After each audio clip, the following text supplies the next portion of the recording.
Welcome to the EngagementFit Drive podcast. I'm Andrew Aubrey. And I'm Tracy Moxie. Through insightful discussions and practical strategies, get ready to unlock the tools you need to thrive and make your unique mark on the world. In this episode, Tracy and I will be exploring two of the sensing drives, Nurturer and Caretaker. Welcome back to EngagementFit Drive podcast. You are joining Andrew and myself in episode number 6. We really appreciate you spending your valuable time with us as we delve into these amazing drives and learning more about ourselves. In our last episode, we unpacked my innovator drive compared with Andrew's moderator drives. I hope you found that interesting, and more importantly, that if any of these drives are relating to you and whether or not you've managed to take the drive assessment and learn more about yourselves. In this episode, Andrew and I will be unpacking two drives, Nurturer and Caretaker. We hope that you're really enjoying our podcast and that they are making a difference.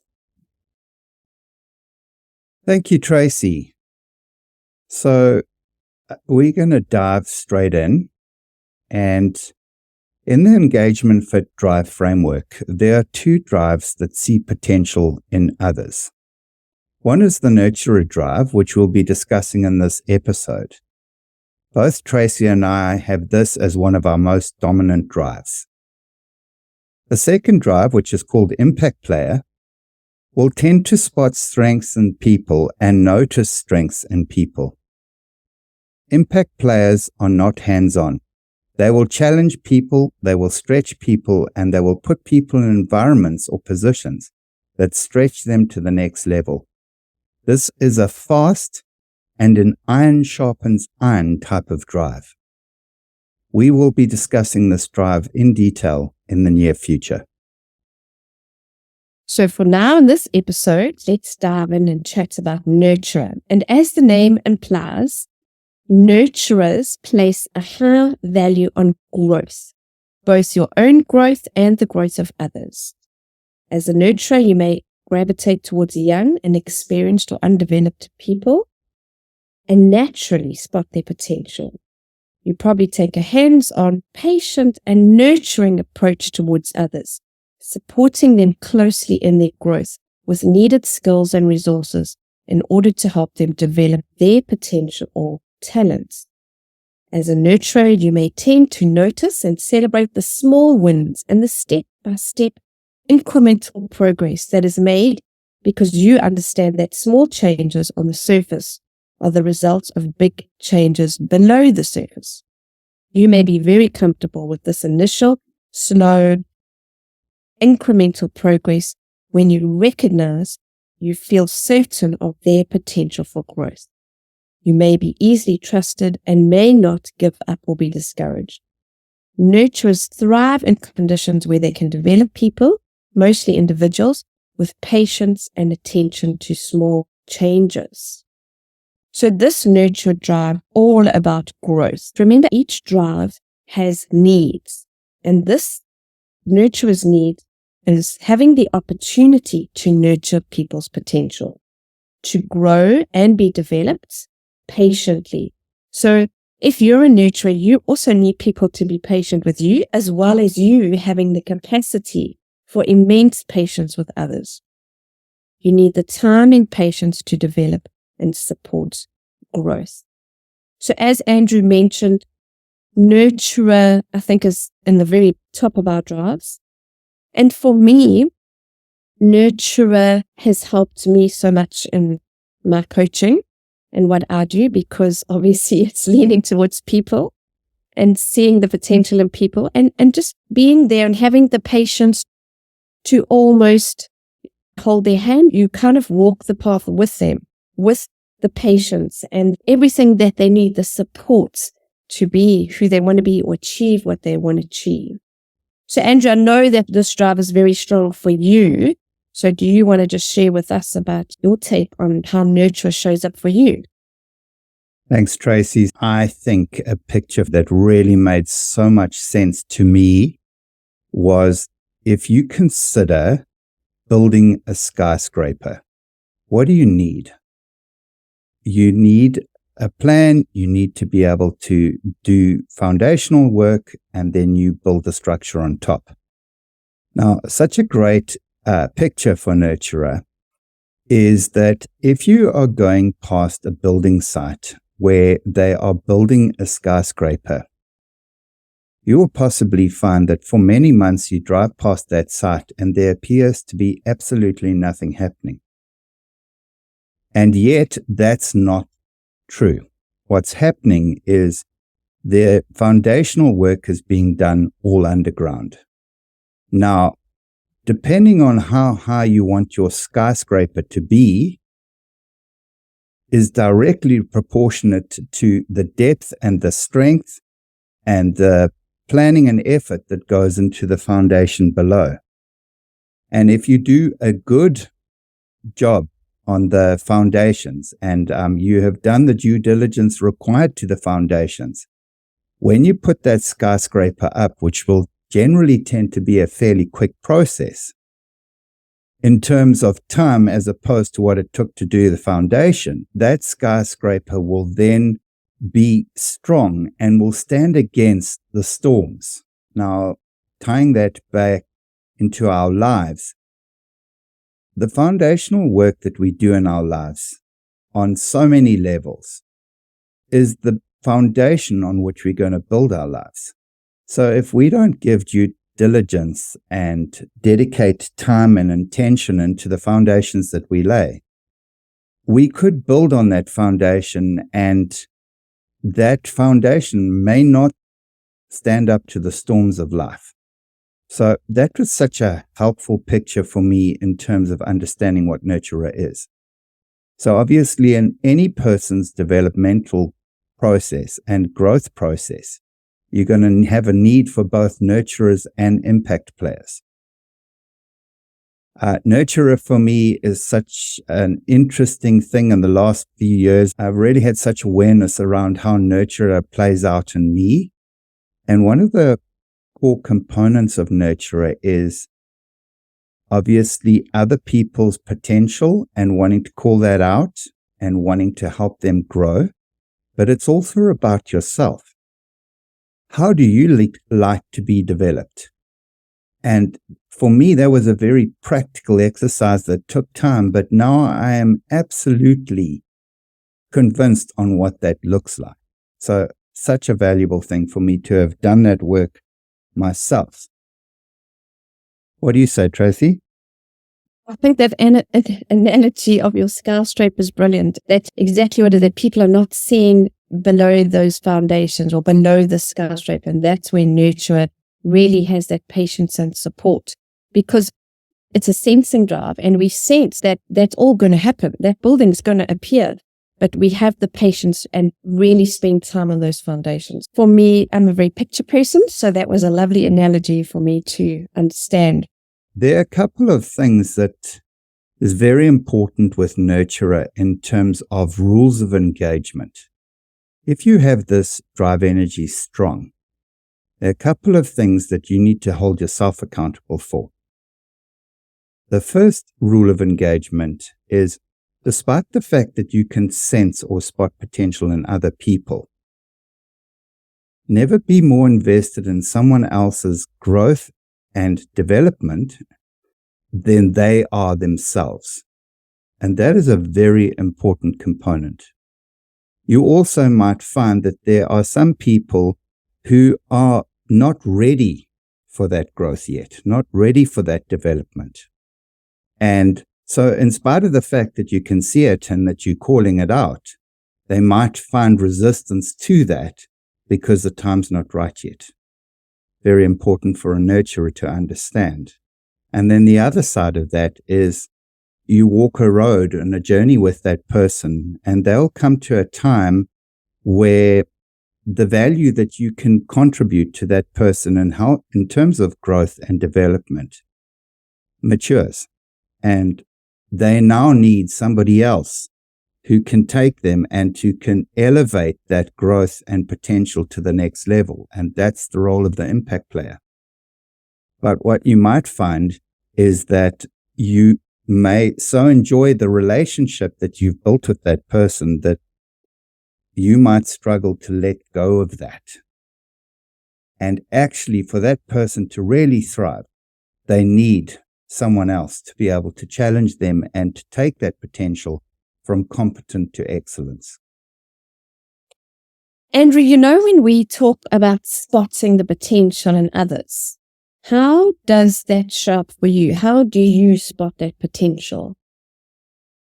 Tracy, that's a really good question. And if I reflect back over my life, and there will be other drives at play for me in this particular thing, but for me personally, as I get to know someone, this is the sensing drive. And what we mean by sensing is that it's based on a number of drives in the EngagementFit framework that play into this natural, innate ability to sense things. And as I have got to know specific people better, I start to see things in them, and I feel it's my responsibility to call that out and to see whether they resonate with that. And that's a very important thing with any sensing or intuition, is to check that the other person sees it for what it is. I don't know what does that look like for you? So for me, I think because it's an empathetic drive and I am an empath, so I can feel things, which can't always explain because it's just a feeling. Like you said, I have other drives also at play. And I also believe that if somebody believes in you, if you've got somebody that actually really is invested in you and believes in you, I think you can actually do anything. So I think this is where the nurturer role is, you just being there for that person. I've had clients that would come to me that were busy studying something, doing a degree, and thought that they would never finish it. They didn't even know why they were doing it. And just having somebody believe in them and maybe just problem solve a few things that they were stuck on and get over those hurdles, it gave them the courage and the capacity to continue. So I think that's part of being the nurturer, is that just being there, believing in that person, being that nurturer for them, giving them the belief in themselves that they possibly don't have. I think that's a very, very valuable thing to be said, because for Tracy and I, it's going to look very different. Other drives are going to play out in terms of how we see that. But it is about believing the best in someone and being able to call out and to encourage that person. And I feel that for me especially, some of this stuff is taking the onus on myself to be able to call out what I see in somebody else. How they choose to respond to that awareness or what I see in them is entirely up to them. But we could potentially make the mistake of thinking, oh, well, everyone can see what I see. And especially with sensing and intuitive drives, this is where you have to be very aware that we're not all wired the same. We don't all see life the same way. And drive dynamics and other drives and how they play out will profoundly impact what nurturer looks like for you as an individual. But it's an extremely invaluable drive. And what I find really valuable about nurturer is the concept of yet, where you can call something out in somebody and it appears like nothing's happening yet. And that's where the nurturer space is, in terms of saying, I will keep supporting you in growth and in development. And it's okay if you're not there yet. You will get there. That's beautiful, Andrew. And can I just say one last thing about nurturer? Because conducive parenting is one of my absolute passions. And if you think about any child needs nurturing. They need you to believe in them. And if we can, as a parent, really just bring, even if it doesn't come naturally for you, just understand the value of this drive, the value and the impact it has on another human being. And I think there's a bigger application to the concept of what this drive is as well, in terms of nurturing in relationships too, which is the very life source of effective and strong relationships, is nurturing and being vulnerable with those people who are significant in your life and being able to talk into other people's lives, obviously with their permission, but people that you love and that are important to you. And to what Tracy was saying earlier, she does it slightly differently, and we're going to explore her caretaker drive and how caretaker and nurturer work for her. So shall we go right into caretaker drive then? Let's do it. Okay, so let's talk about the caretaker. As a caretaker, you naturally care about people and have a strong empathetic nature. You're very intuitive about people and will quickly get a good sense of an individual, the kind of person they are, their unique needs, qualities, and emotions. You may even feel someone's sadness, joy, anxiety, or fear. Those in need of help or support will often feel emotionally understood by you and trust you easily because of your caring nature. You will naturally understand emotion and tend to lift the emotional intelligence in a group or team. You may have a keen interest in the uniqueness of every individual and bring a natural appreciation for diversity and difference. You probably love the fact that every person is unique, and you may firmly believe that each individual, including yourself, needs to be respected for who they are. You therefore may see fairness as something that is linked to personal or emotional context, rather than a hard one-size-fits-all approach. You may take care of people by simply giving them a safe and understanding emotional space in which to feel that they are feeling without judgment. Or you may be more inclined to do something to help their situation. Either way, you are driven to take care of people. You tend to thrive in conditions where people's needs or emotions are allowed to be authentically expressed and cared for. So this is very prevalent in my life. As a coach, this drive really, really helps me, because being able to make people feel safe and trusted. I have people come in the very first session, grown men that will sit and tell me things they haven't told anyone else before, or even cry and be so vulnerable, because people sense in the caretaker that they feel safe with them. They feel that their emotions are going to be handled with care.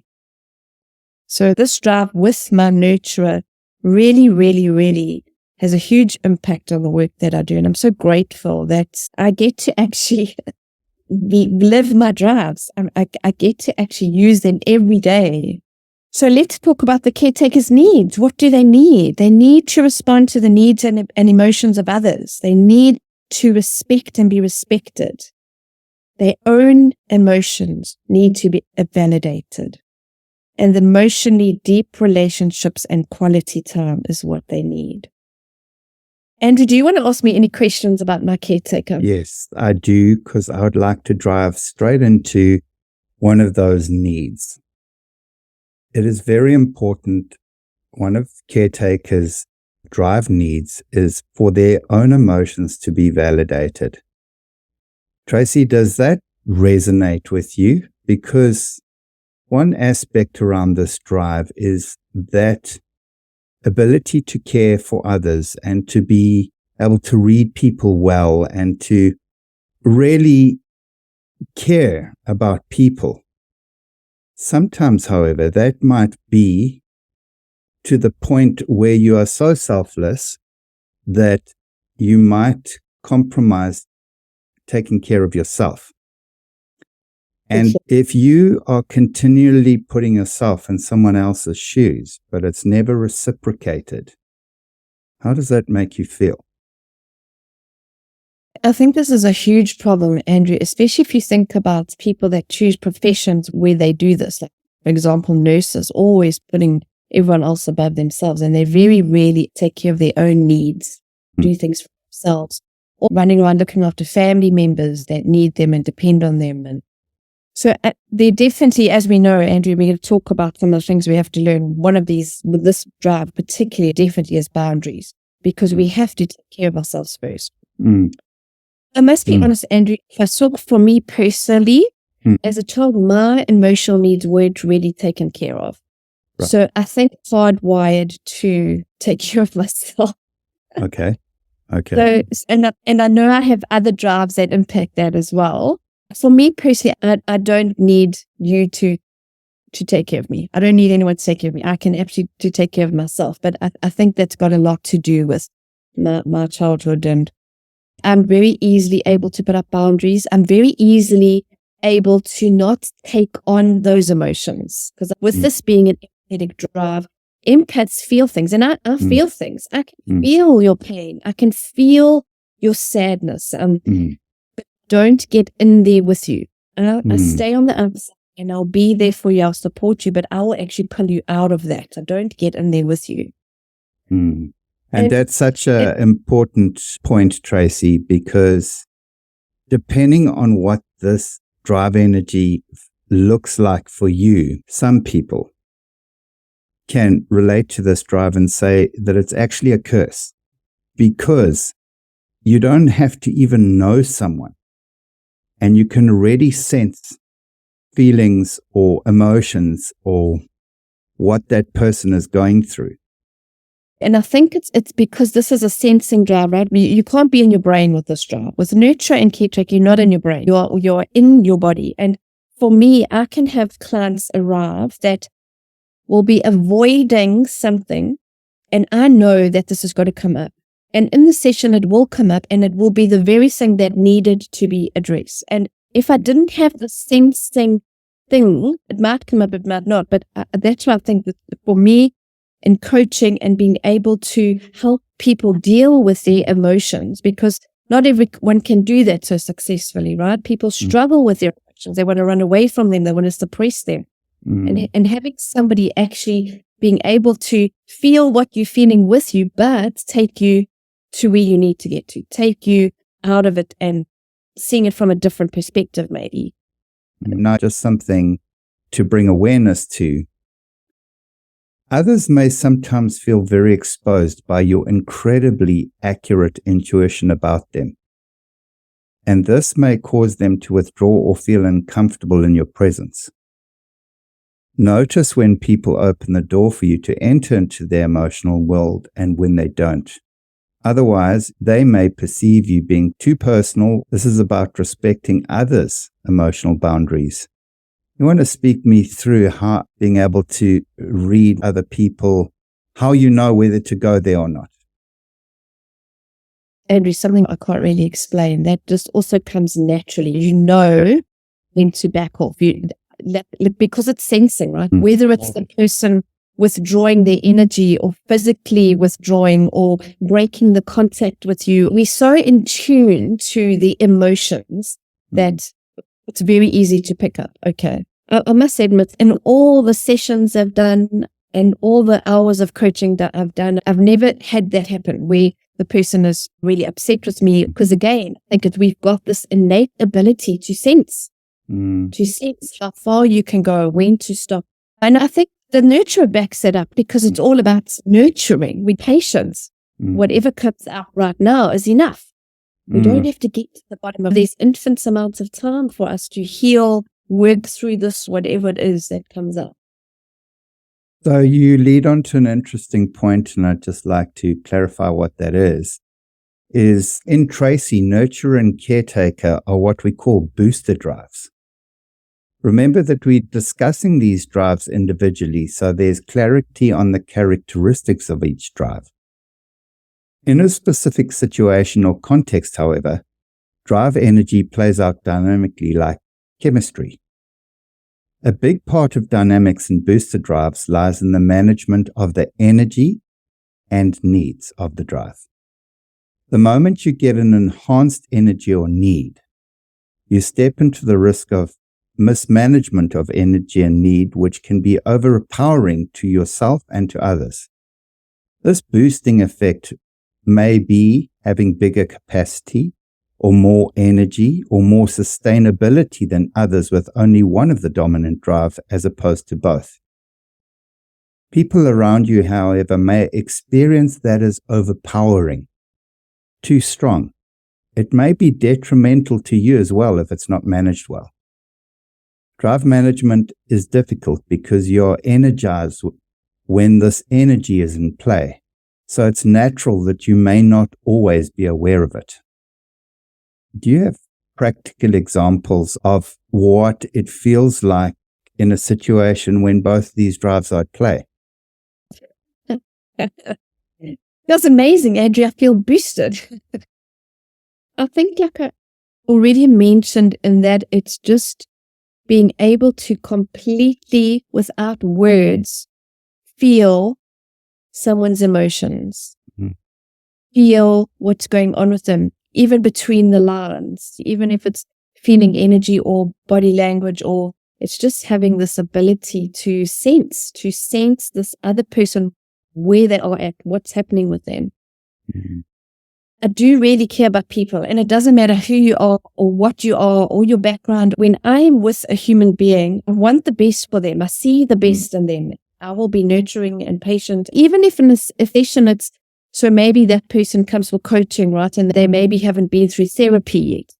The caretaker and nurturer booster together, I will have that infinite patience. So maybe the first 2 sessions, they actually just need to talk. They actually just need to get stuff out. We don't actually get to the coaching yet because I feel that this just needs to come out. I don't go in the mindset of, no, this is what a coach does. It's not therapy. If they need to talk, let them talk. So I think it's having that ability to really understand each situation. Remember, the caretaker, it's about the uniqueness of the situation, the uniqueness of that individual and what's happening with them. And I think what's important to take away from what you've just said is the ability with this drive of helping people to feel heard and for their emotions to be acknowledged. And sometimes in that space, just for a person to feel like they've been heard and they've been seen, inverted commas, is such a game changer. Exactly that. We as human beings, some of us really lack that being heard and being seen. And if you can get to them, that makes them feel what they need to feel, their significance, like they matter, like somebody actually cares about them. Yeah. And I think the other thing that is, I want to just pose this. So in cultures around the world, this empathetic ability and this ability to be able to feel and to read people well and to understand the needs of people is not well celebrated. And yet we desperately need people to be able to bring compassion and understanding into situations that can be very clinical. Definitely agree, Andrew. That word compassion, if we could bring that back into humanity, where we accept everyone for their uniqueness, their individualism, the way they feel about things, I think that would be huge. If we can bring back compassion for each other, that would really help change the dynamics of the world. Let's get back to caring, just caring about each other. So I think there's one other thing, just like we said with nurture, just because you can spot potential, sense potential in people, just because you can feel what other people are going through or their needs, doesn't mean that you necessarily have to be the answer to that. So there's a strong component around not only boundaries, but what is your responsibility? Boundaries is a huge thing. Even though caretaker is a drive, and a drive for me, so it energizes me, there's still a limit. If you're taking care of people all day, every day, you're going to get drained. You're going to get exhausted. You're going to get burnt out. As in some of the other drives as well. We have to learn the balance, right? So the boundaries about, do you have the capacity now to take on caring for someone?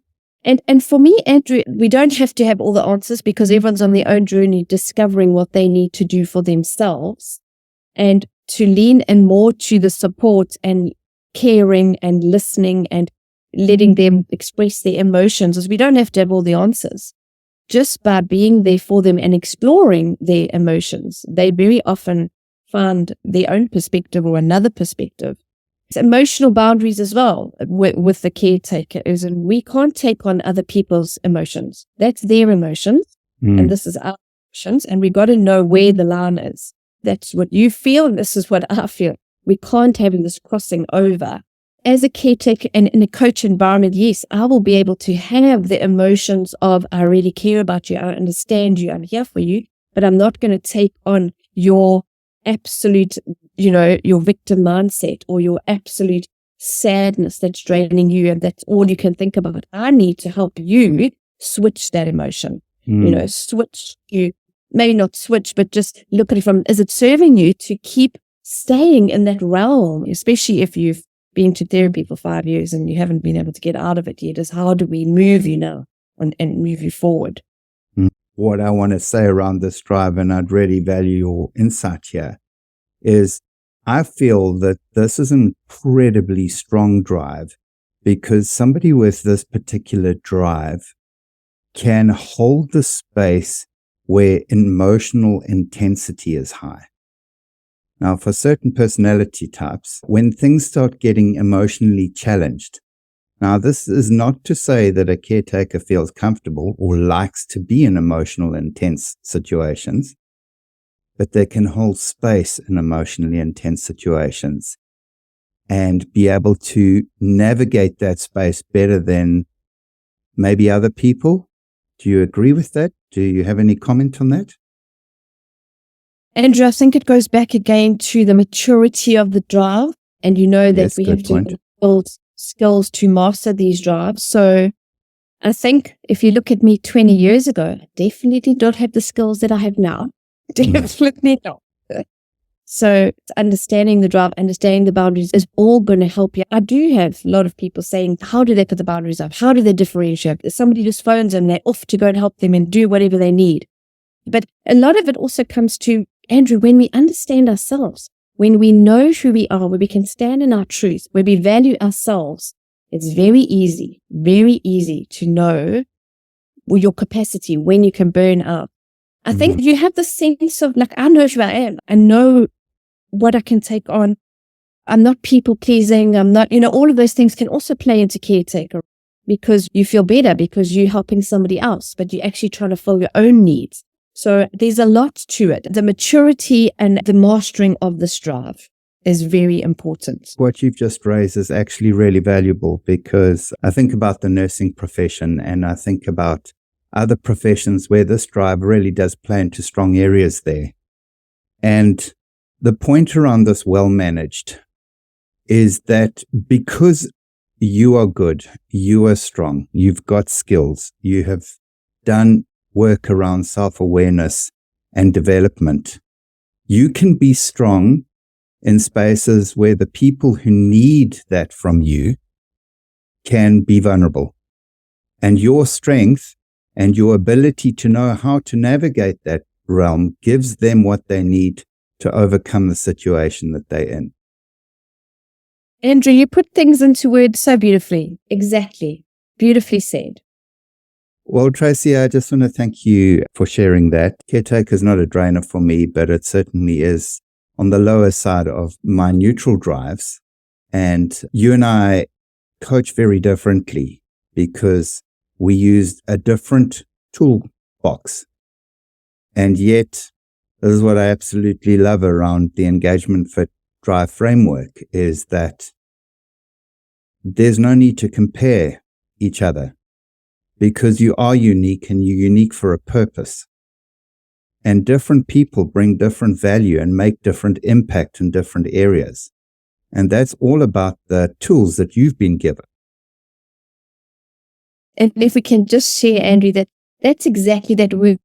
Like, there is nobody like us. Yes. Our drives so unique that nobody can sing the song that we can sing. And I think that just makes life so wonderful, that we are all so different, that we do things different. It makes it interesting. Yes. What you've just said, and obviously it's more than that, it's it's self-awareness, it's skill, it's knowledge, it's background. It's so many other things that make you uniquely you. And it is just so amazing to understand that when it comes from the point of view of identity and self-worth, that uniqueness makes you strong. That uniqueness makes you valuable. That uniqueness gives you your own identity. And it's not about being the same as everyone else. Because the impact you can make, only you can make if you're up for the challenge.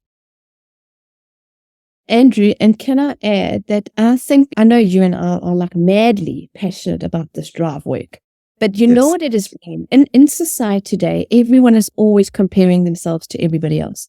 Yes. And once you know your drives and you understand who you are, you start to get a glimpse of this unique person that you are.